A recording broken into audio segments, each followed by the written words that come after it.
Hello Year 7, it's Mrs McRae again. I'm here to guide you through your distance learning for week 8. So I hope you're all well and that you've had a nice break over May, half term, and now we're back to having a go at some English. So for English, you have been, over these 7 weeks previously, been reading The House with Chicken Legs. Now, don't worry if you think, oh, I haven't had a chance to do that yet. Don't worry, we are going to start at the start today if you haven't yet had a chance to follow that reading up. But maybe here's a chance for you to start that now. So we're going to have a look at The House with Chicken Legs, and we're going to be looking at the prologue. A prologue is another word for an introduction. And this is the introduction or prologue to the story that we're going to be looking at today. So this, I've typed it out here for you. And you can listen to it be read to you on YouTube if you click this link here. So I'll just quickly read that through for you now, so you can listen to me now too. My house has chicken legs. 2 or 3 times a year, without warning, it stands up in the middle of the night and walks away from where we've been living. It might walk 100 miles, or it might walk 1,000, but where it lands is always the same. A lonely, bleak place at the edge of civilization. It nestles in dark, forbidden woods, rattles on wind-swept icy tundra, and hides in crumbling ruins at the far edge of cities. At this moment it's perched on a rocky ledge high in some barren mountains. We've been here 2 weeks, and I still haven't seen anyone living. Dead people, I've seen plenty of those, of course. And you can see here, I've put the glossary. Words like bleak, which means a lack of vegetation, so there's no sign of plants, anything living really. Tundra is a large, flat, treeless Arctic region. We've also got the word perched there, as if to rest on something, and I also think the word perched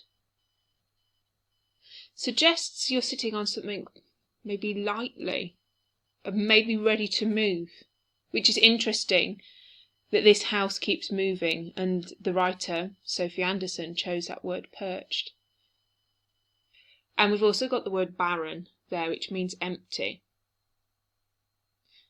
What kind of story does this remind you of?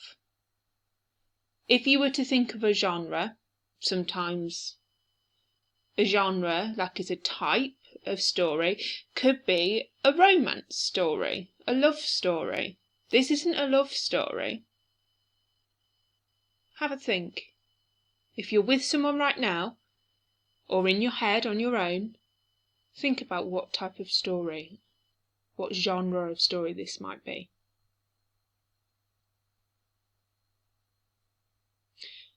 Okay, I'm going to now reveal what I think this initial prologue makes this story sound like a horror story. I think words like dark, forbidden, windswept, crumbling, the tundra as well, so that idea of nothing being around, there's no trees.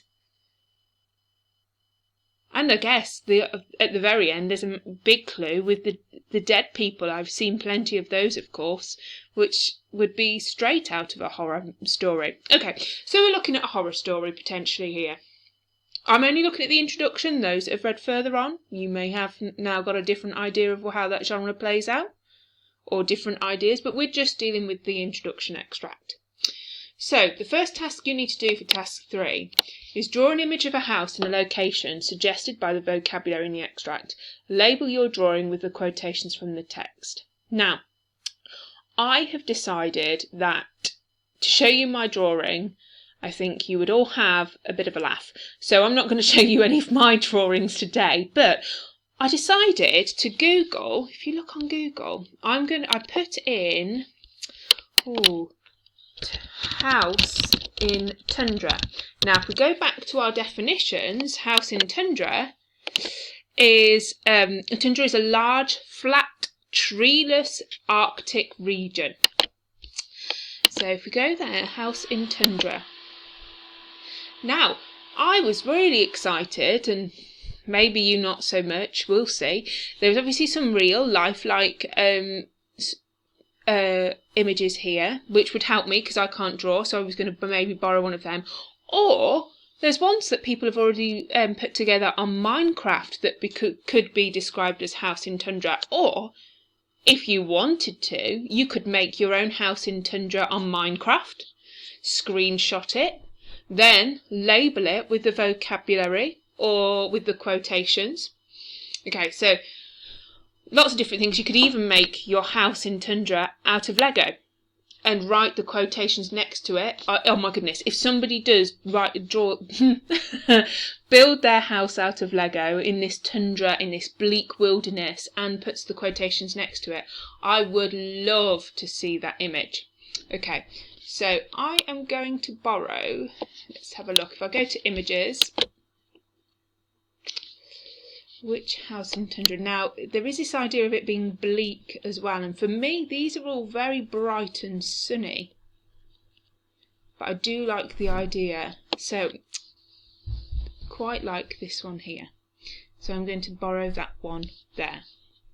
So if I open that up, I'm going to copy image, and let's hope this works. Go into document, file, no, go into home, paste. I think this has worked before, we'll see. Yeah, okay. Now to make it easy to work around, I'm going to right click it, I'm going to wrap the text and do it tight. So if I was to just do this as the vocabulary around it, I am going to insert a text box here, and I'm going to put the first word as barren. And just because sometimes I might think, oh, well, what does that mean? I'm going to just put the word empty after it to help me. If you know it and there's no problem, just put the word barren, and maybe as well, just so you think, where is it barren? It's barren here. Okay, and you could fill your whole picture for that task A on task 3A. That is what that could look like. It could be done on the computer, it could be hand drawn, it could, like I said, it could be Lego as well. And you can see I was really, well, here, that I was really excited about that being a Lego piece. Now for the second task, it asks you to write a paragraph imagining your own isolated house, pinching the vocabulary from the extract as well as your own ideas. Okay, so if you'd like to have a look at my idea here, I've started you off. Now, what might be really easy is to put the glossary onto your page so that you can see the words that you would like to include in there. So I've got the word bleak, tundra, perched and barren, and this is how I've started mine off. In the gloom, the wind whistled. What technique is that? You can shout it at the computer or at the phone if you can.